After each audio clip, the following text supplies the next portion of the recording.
Hi guys, and welcome back to the final episode. This is all about getting ready for hoodies and hot chocolate, obviously. You know, remember, if I had one of those Jerry Springer final thoughts on things, it would be that even though it's 80 degrees out, I have already found out that pumpkin spice everything is out on the shelves, and this is perfectly acceptable, whether it's 80 degrees or not. So go get your pumpkin spice everything. That being said, we're well into fall. And we are back here with Tammy today, and we are going to go over, kind of a, I don't want to call it a potpourri, but kind of. We're going to go over some perennials, saving the seeds out, how you can tell when they're ready, what seeds you can save and what ones just don't mess with and why. We're going to go over some last minute right at frost tomato harvesting, some of these cold weather crops that you can be doing, and then finally some fun little community events that are coming up. So stay tuned. We will be right back.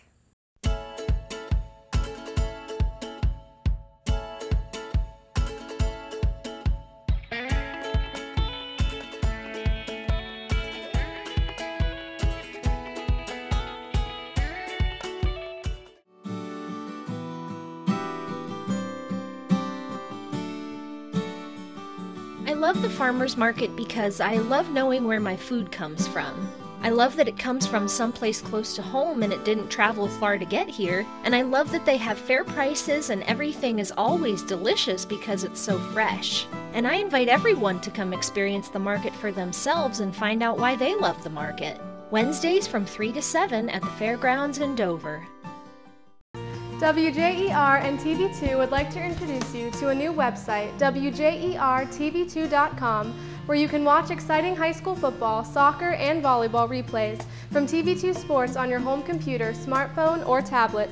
Also watch the latest episodes of TV2's original programming, Sports Talk, The Garden Girl, The Not So Shy Chef, Off the Record, and Medical Minutes, as well as catch up on local community news and search for local businesses. So make sure to check out the new WJERTV2.com community website where everything's local.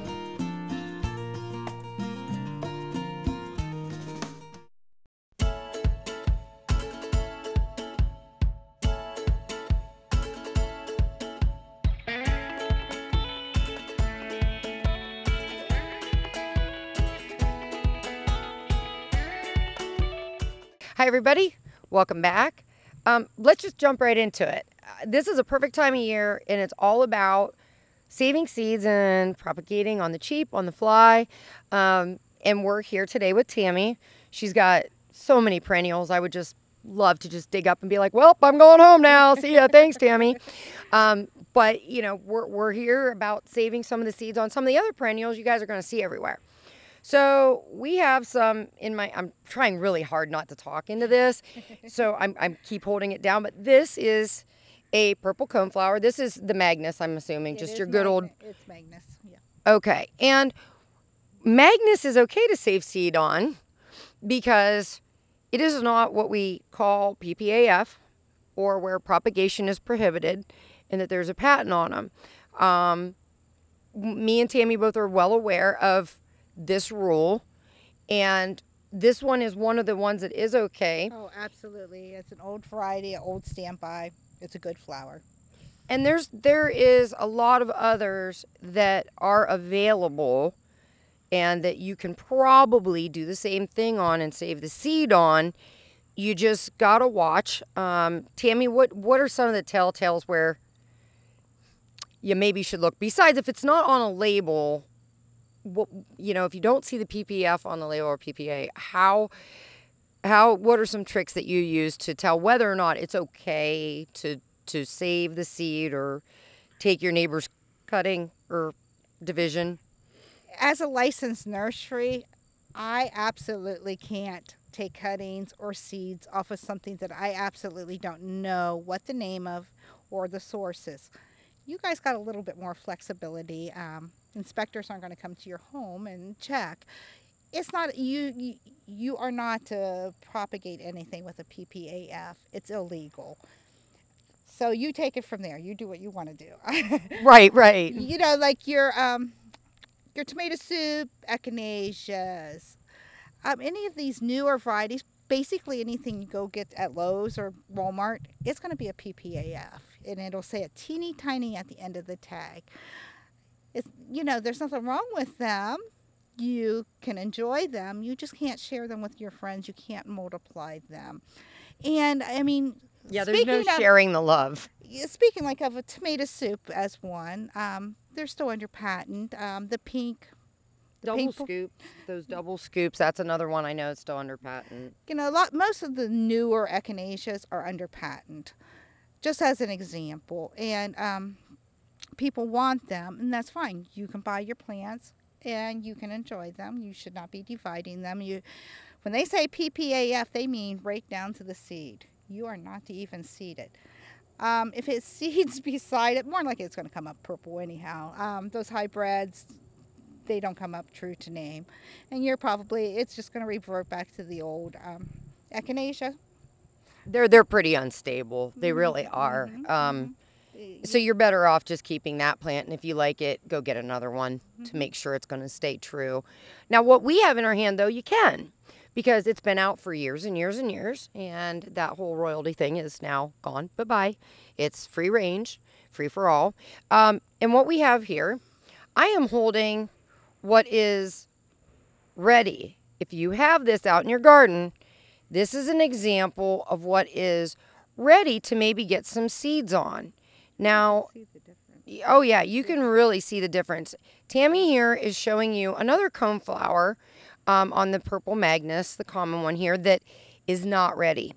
So you need to let it cook. It's got to bake a little longer here. See how this one's opening and it's very dry? This one, still soft. If you put your hands up, it looks more like a little pine cone. It's not ready. You're not going to get seeds out of it yet. And they're not mature if you want to sit there and cut it open and try to get them out. They're not going to germinate for you because they're not ready. You have to wait until they're ready, until they're going to release out of your the seed heads. Now, it's very simple. You just tap them. Just tap them right on her hand. That's it.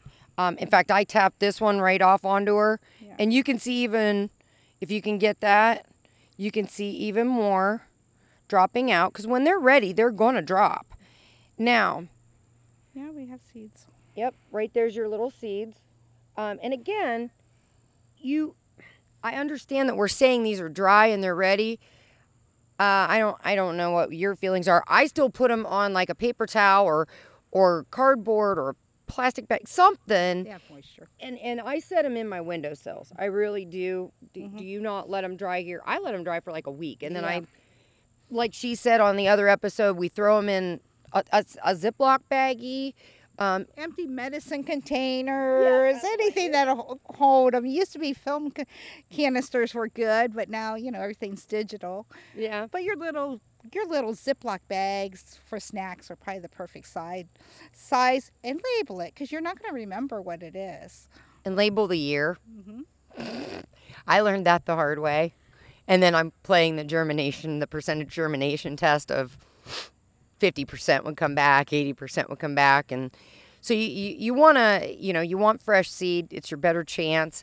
But yes, definitely make sure you label them. I've done that too, where I get in a rush, and we all do. We've all done it. I do it to this day sometimes. It's like, oh, well, we'll see what this is. Yeah, let's just plant this. Let's see what comes up here in a month. Why not? So when we come back, we're going to get into, because I'm sharing the love here with some of my tomatoes with Tammy, because she's busy doing the daylilies, but I'm busy doing the maters. So I'm going to show you guys how to really get every bit of worth out of some of your plants, some of your veggies. So stay tuned. We'll be right back.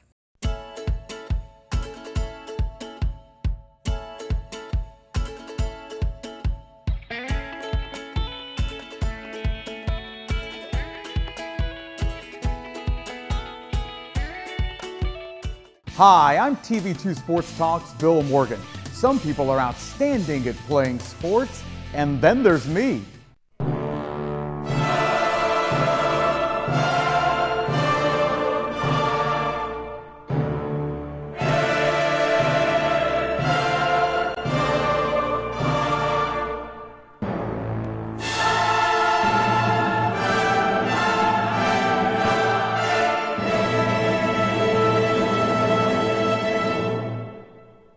While we at TV2 Sports Talk may have never been All-State on the field, we are Tuscarawas County's MVP when it comes to local television sports talk and play-by-play. Catch TV2 Sports Talk Wednesday nights at 7 and Friday afternoons at 5 on DMG Channel 2.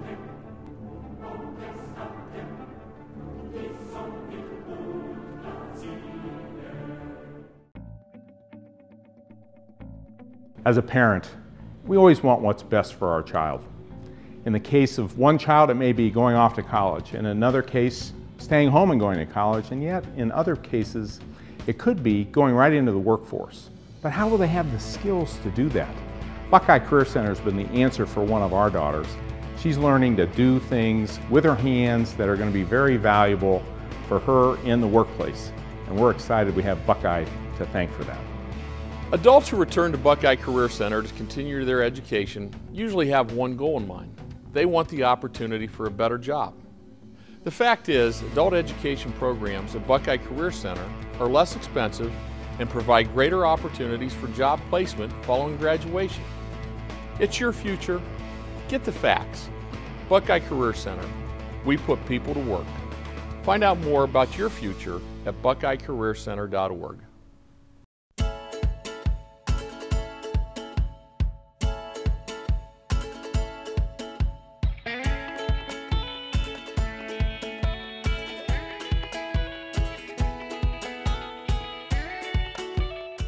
Hi everybody, welcome back. Well, don't move anywhere because this is not going to take me long to go over, but I think it's really important. And I realize I don't want to be pigeonholed because I love my annuals, love my perennials, and I love my vegetables.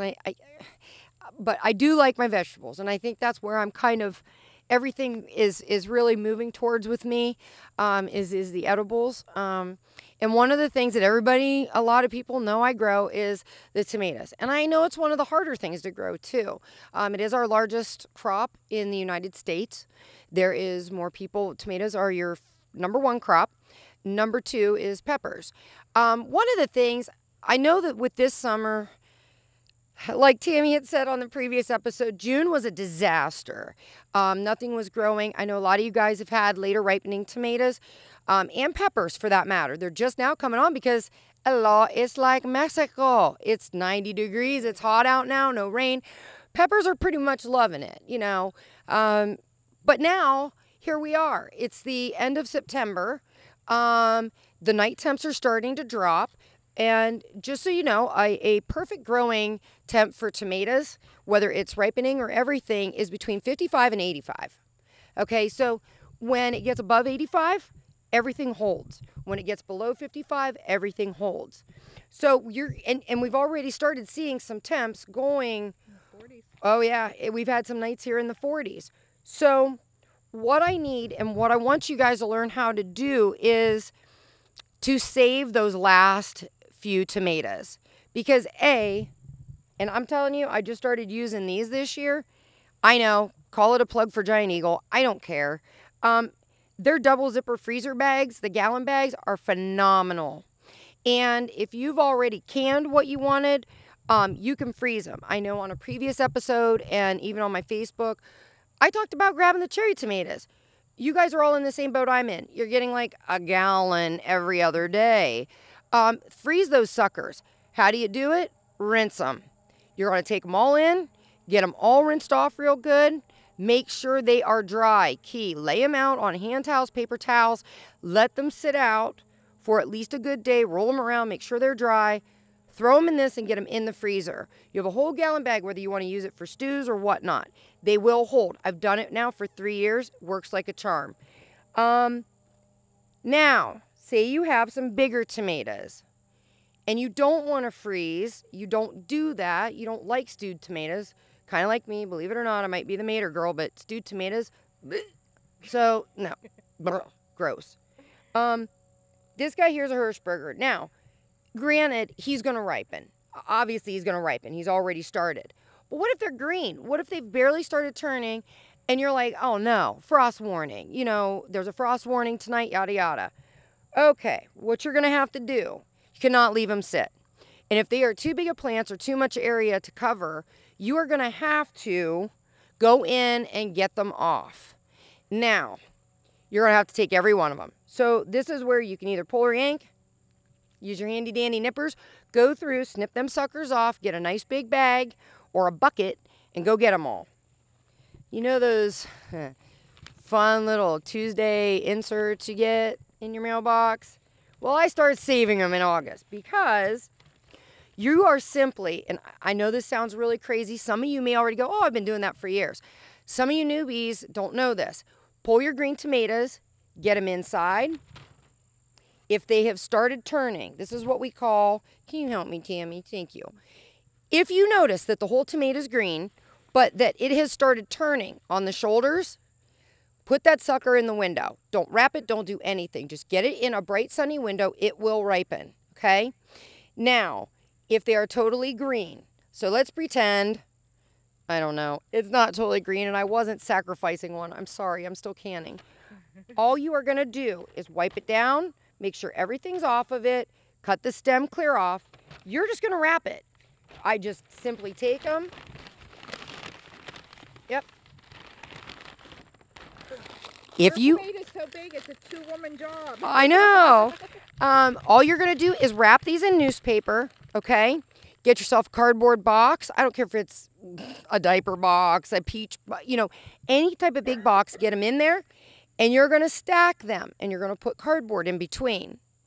You're gonna have to check them every other day, but you will find they will ripen. Now, do they ripen as fast as in a window? No. But you will have tomatoes like we have the last 2 years. You'll have fresh tomatoes in November. Some you will lose, others you will gain. So that's my tip for securing your harvest and getting the last bit of goodies when everybody else is already moping, how to get it out of your own garden. Stay tuned. When we come back, we're going to touch base on some fall gardening and a few quick tips and some other fun tidbits.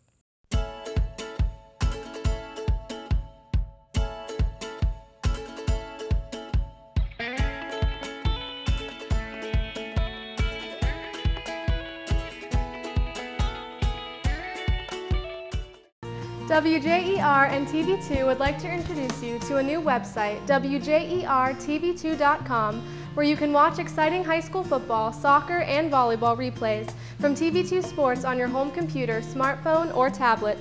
Also watch the latest episodes of TV2's original programming, Sports Talk, The Garden Girl, The Not So Shy Chef, Off the Record, and Medical Minutes, as well as catch up on local community news and search for local businesses. So make sure to check out the new WJERTV2.com community website where everything's local.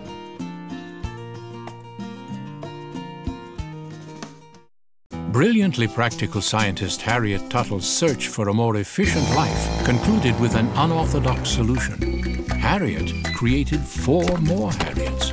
Together they were a model of efficiency. However, while identical, they had their own interests and their own retirement plans, each customized with a Raymond James financial advisor, allowing them to enjoy life separately and together. Life well planned. See what a Raymond James advisor can do for you.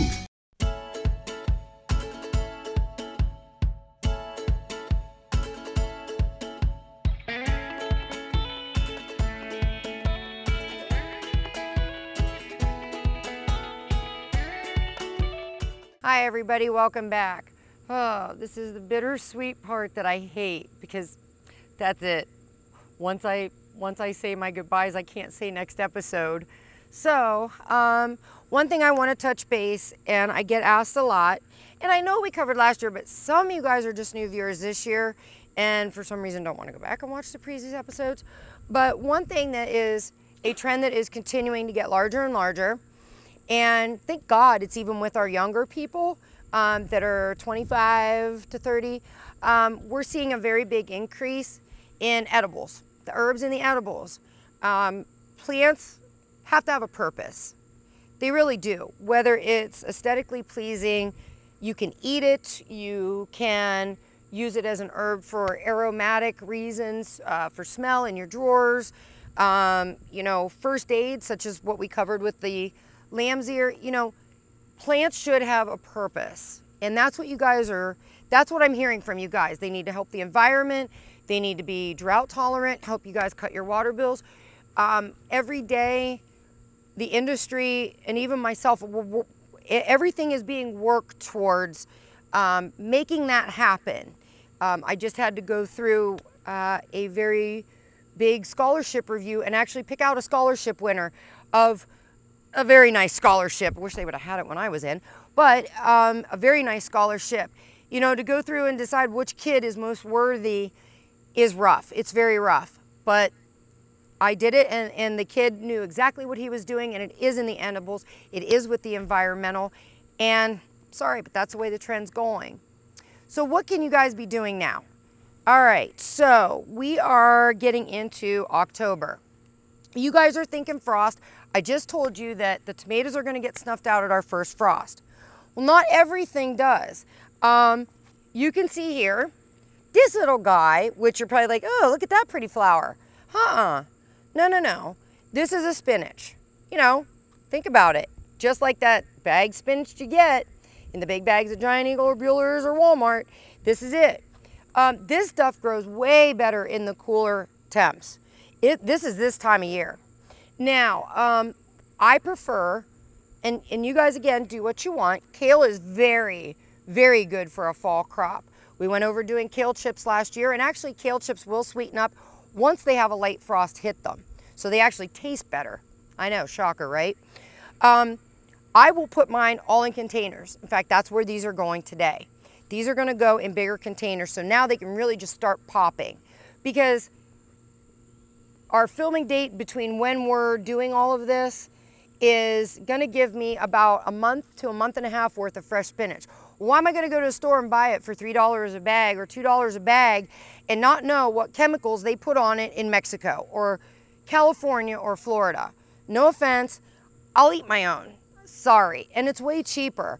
I think the thing of seeds cost me a whopping $1. So I'm gonna go in and plant this up today and harvest it. Now, what else can you plant? Let me be real honest, because this is gonna help you guys figure out what's what. Leafy and your root vegetables are what really thrive in your fall. This is where we in Ohio are lucky getting 2 crops. So your lettuces, your mustards, radishes, carrots even do good, the spinach. Think along that line of the cooler weather. And think about what you see, as much as I hate to say it, at the box stores, but at the garden centers. What do you see in April? You see broccoli, you see cabbage, you see kale. A lot of that stuff, and even your Brussels sprouts, a lot of this stuff is good up until frost. So you can easily get, it's like a whole nother season of vegetable gardening. So everybody that goes, well, I guess it's time to throw out the pumpkins and put them out front and center, and here's our mom. Well, that's fine, they're gorgeous, and that's what's gonna do good this time of year, along with a handful of perennials. But there's a lot of vegetables that you guys can be using, so it's not over said and done with. I will have perennials still blooming at Halloween, but you know, where I'll either have to make the decision, if it snaps and I run out of time, I'll do like Tammy said, it'll just have to sit until spring. If it doesn't and I have time, fine. I'll go in, clean it up, get the weeds out, everything else, and get everything kind of buttoned up. What I will do is, those of you that have been saving your compost pile, now is a really good time to get it on. I don't know why everybody thinks they have to wait until spring. If you have a compost pile that has been building all summer long with this heat that we've had and everything, do what I did. Go get it, throw it out on your beds. I have 2 new beds and it's just layered on top. Am I gonna till it in this fall? If I get around to it. If I don't, it'll get tilled in the spring. But either way, it's there so that Mother Nature can get it worked in, further decompose it, and I'll keep adding. Now, what I won't add, everybody knows tomatoes get really ugly this time of year. They get the leaf spot, they get the blight on them, they're gross. Okay, if anything is sketchy with powdery mildew, diseases, the leaf spot, do not put it in your bed. You're just asking for trouble. So only put clean compost in there. Leaves are awesome. Leaves break down good. They're a good source of nitrogen. Your grass clippings, which by the way, when you get ready to do your last mowing, about 1.5 inches, you need to set it lower to make sure that it dries.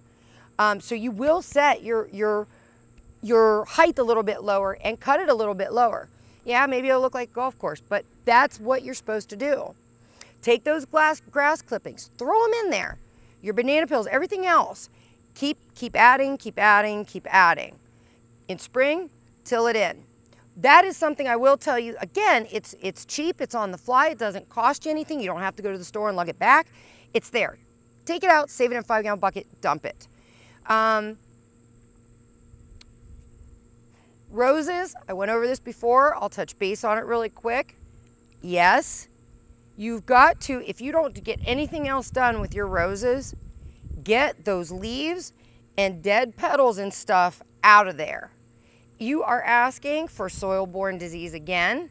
Black spot is always a problem. Powdery mildew is a problem.